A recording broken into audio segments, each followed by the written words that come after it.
kadang kebanyakan orang bergantung kepada perbuatan, padahal di balik perbuatan itu kan ada Tuhan yang mengabulkan, ada Tuhan yang mengizinkan.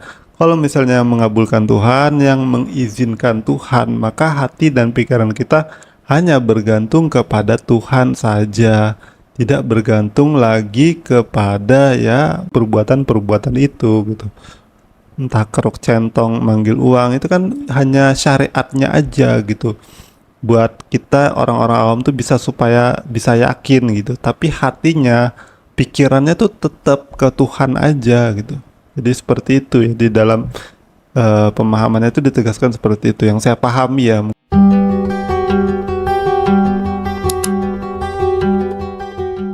Halo semuanya, Assalamualaikum warahmatullahi wabarakatuh. Jumpa lagi dengan saya Salman. Jadi di video kali ini saya mau berbagi aja teman-teman. Jadi saya mau berbagi tentang sebuah channel YouTube yang namanya RDAY Official. Jadi RDAY Official ini adalah YouTube-nya Rumah Doa Anak Yatim yang ada di Bogor ya.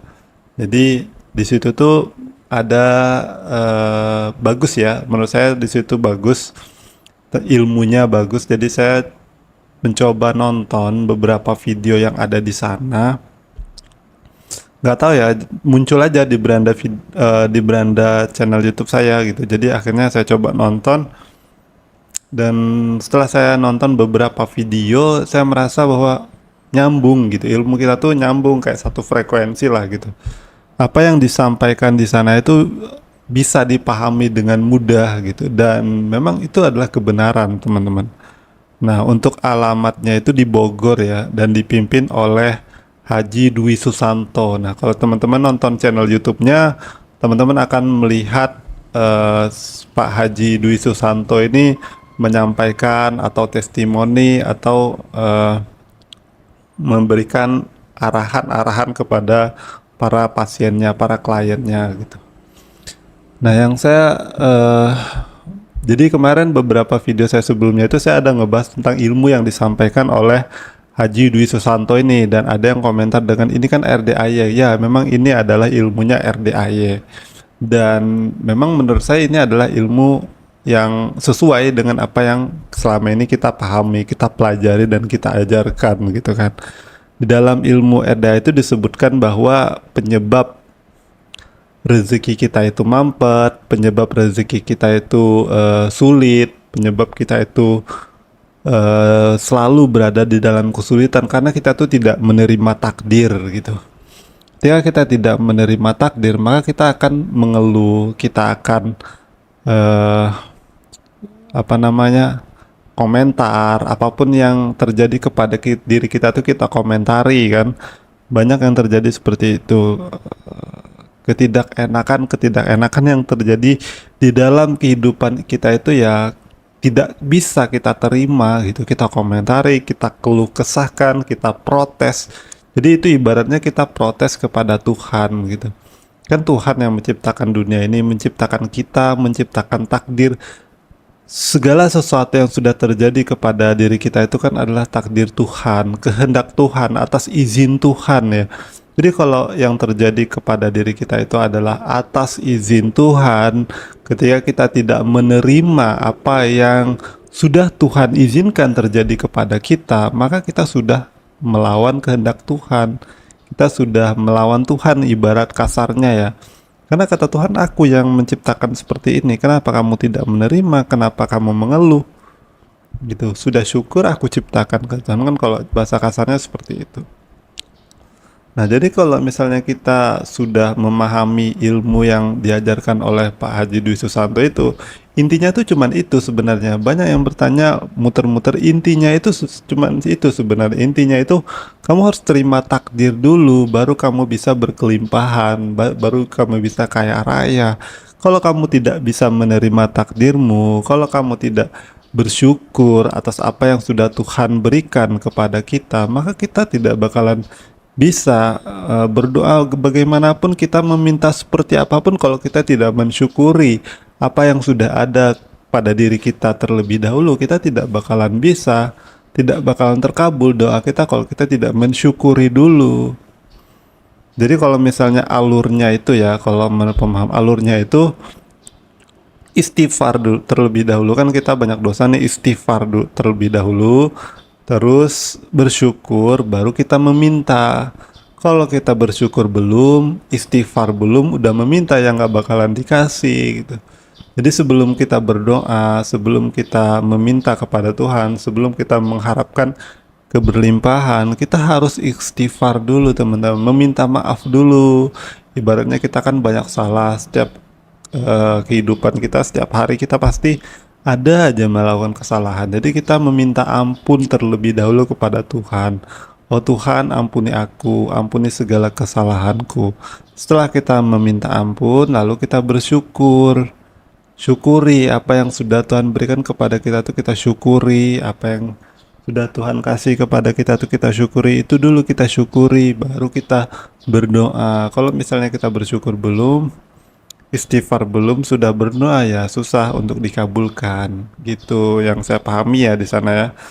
Jadi kalau misalnya kita eh, tidak menerima takdir, maka muncullah sifat 18 ya. Disebutkan di sana ada menghilangkan sifat 18 ya. Saya sebutkan ya, sifat 18 itu ada yang pertama gundah, gelisah, murung, sedih, ngeluh, jengkelan, mancing jengkel, kepancing jengkel, bawel, cerewet, cemberut, mikir, komen, cemburu, dendam, ketus, jutek, muka suntuk. Nah, jadi 18 sifat ini sebenarnya penyebab daripada kita tidak menerima takdir.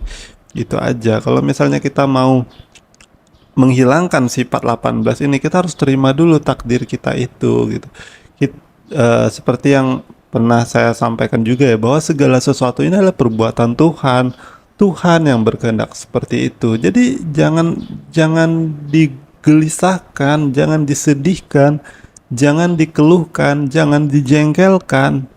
Ketika kita jengkel dengan suatu perbuatan orang lain, entah perbuatan siapa, ketika kita jengkel, bahkan jengkel kepada diri kita sendiri, ketika kita jengkel kepada sesuatu itu, kita sudah jengkel kepada yang menciptakannya gitu. Kan yang menciptakannya itu Tuhan gitu. Kan kembali kepada Tuhan nantinya. Jadi ngapain kita jengkel, ngapain kita marah, ngapain kita sedih, cemberut, muka suntuk, muka ekspresi yang kesal gitu lihat sesuatu. Ngapain kita seperti itu?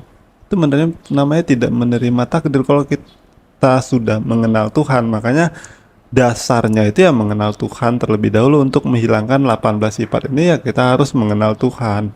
Ketika kita sudah mengenal Tuhan, maka 18 sifat ini pasti akan hilang, karena yang kita lihat adalah perbuatan Tuhan. Ketika kita melihat sesuatu bahwa sesuatu itu adalah perbuatan Tuhan, atas izin Tuhan sesuatu itu terjadi, maka kita tidak akan mikirin lagi, tidak akan komentar lagi, tidak akan protes lagi, tidak akan marah lagi terhadap sesuatu yang sudah terjadi itu gitu. Tidak akan gelisah, tidak akan gundah ya, tidak akan, ya akan damai, akan bahagia, akan damai apapun yang terjadi.